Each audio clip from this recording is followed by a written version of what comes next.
I am 95 years old, and I still live alone. I wake up in the same small room I have slept in for over 40 years. My legs still carry me to the window every morning. Not fast, not strong like before, but they carry me. That is enough. Most people think growing old happens suddenly, but it does not. It happens slowly, quietly. It happens in the small moments you stop moving. I learned this lesson when I was very young. I was not thinking about living to 95. I was only thinking about finishing my work. I was a carpenter. Every day I worked with my hands. My body was never still for very long. I would stand, I would walk, I would bend, I would carry wood across the room. I never thought of it as exercise.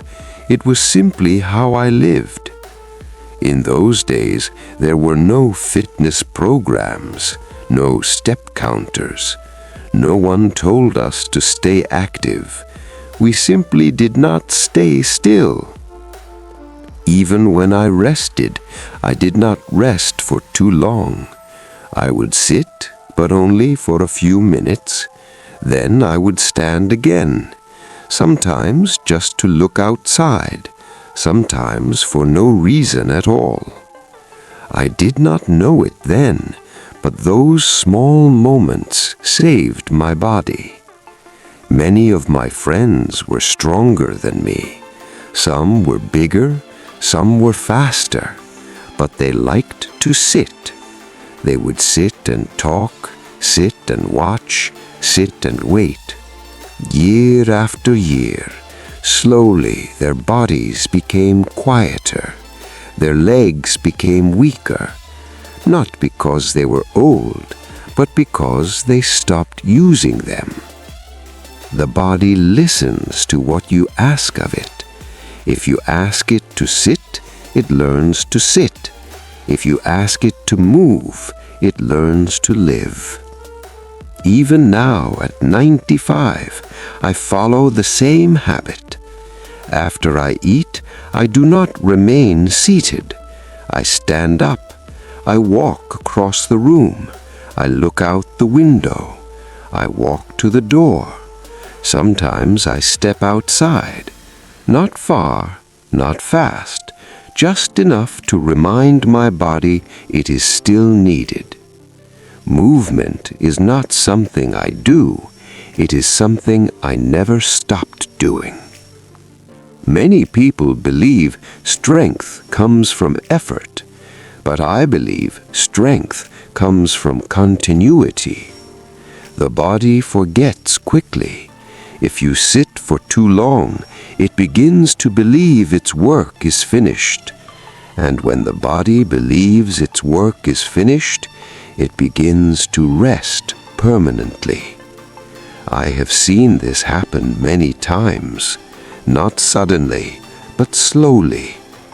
A little less walking, a little more sitting, until one day standing becomes difficult and walking becomes memory.